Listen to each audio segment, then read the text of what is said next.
Hey guys, what's going on? TheRealOGnick here, bringing you guys another video. And first up, before I get into this, guys, I just want to say thank you guys so much. We've been getting a lot of feedback and a lot of support recently, and it truly means a lot. Now, I do know that a lot of my videos haven't been hitting the sub boxes, so if that's the case, guys, I apologize. It's something with YouTube. I don't really know what to do about it. All I can say is keep in tabs with my Twitter. I do post on Twitter whenever I go live or whenever I post a video, in fact, in this case. And I do post on my Discord too, so if there's not working for you as far as YouTube and their sub box notifications, if that's not working for you, those are other ways to keep in contact and know when my videos go up. But anyways, guys, you guys have been amazing. Thank you so much.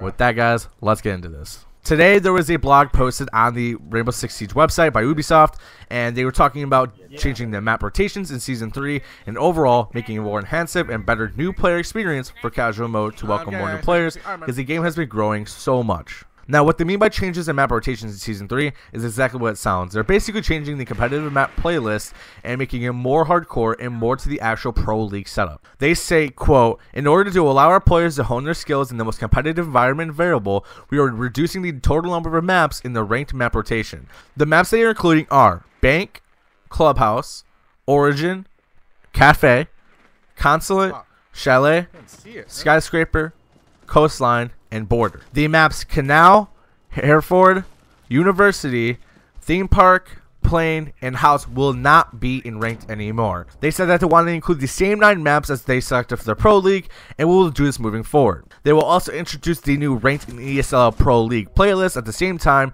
as they perform the rank reset. And all this will be set to happen next season." They also said they would exclude maps added in the new season from both ranked playlists and Pro League selection, basically ensuring that the players have time to explore and learn new maps in casual and custom games, and it makes certain that they are able to eliminate any glitches or exploits prior to entering new maps into competitive map pool and play. Just my thoughts on the competitive map playlist. I think this is a cool idea. I think it's really cool that there are a lot of players who take Siege seriously. There's a lot of pro teams, a lot of lower teams who are trying to go pro, and a lot of players like myself and others that really care about the game and really want to try their best at the game at times.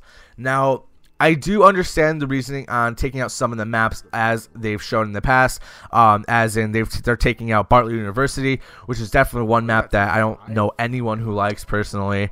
They're also taking out House and Plain, which are maps that have been in the game since launch. And yes, although they are good maps for casual and stuff, I feel like for ranked, it can be an issue as far as spawn peaks and things like that that can be kind of taken advantage of and things like that. And also, I think the idea of not allowing DLC maps or new maps being added with each sort of, I wouldn't say season, but sort of theme is a really good idea as well, because now people won't be just thrown in to a map that they may have only played once in the week and not have to really deal with any issues, and they can play in casual or custom games, really get a hankering and understanding of the map, and really be able to utilize it, and when it's then added in the next season, be able to play it on it and not have any issues with it as far as being able to play on it and be competitive.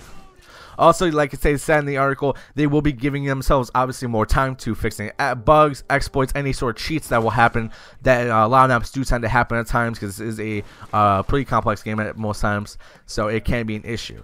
Overall, I think what they're doing for ranked play is a great idea, and it's something that I feel like is something that's going to help out a lot of players and really introduce competitive and put in a different aspect and put in a different light to really give people, I wouldn't say bragging rights, but if they do really, really well in the season, they can really say, yo, I did that, and they're doing it with the Pro League set rules and things like that.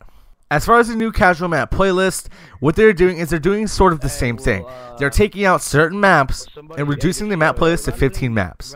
What this is doing is reducing the total number of maps available, thus giving newer players a chance to really learn the maps and not have such a steep learning curve by only playing certain maps at certain times. It's really going to introduce this to more people, and it's something that's really nice to see, because yes, although they are taking out some of the maps, they are reworking these as well.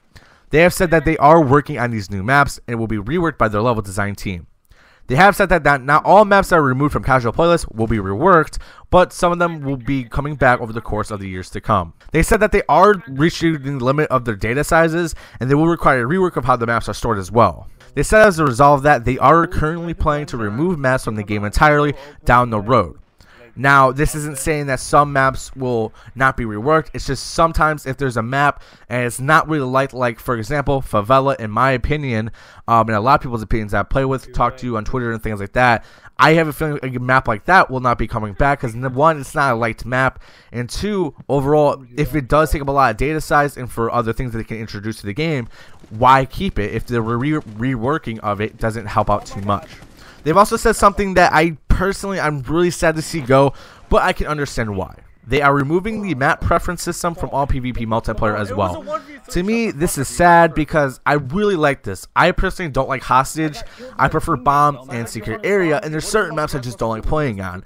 So I really like this feature. Now, I do understand that they are obviously keeping only 9 maps in the actual competitive, but at the same time, I like having this feature to really play what I want to play.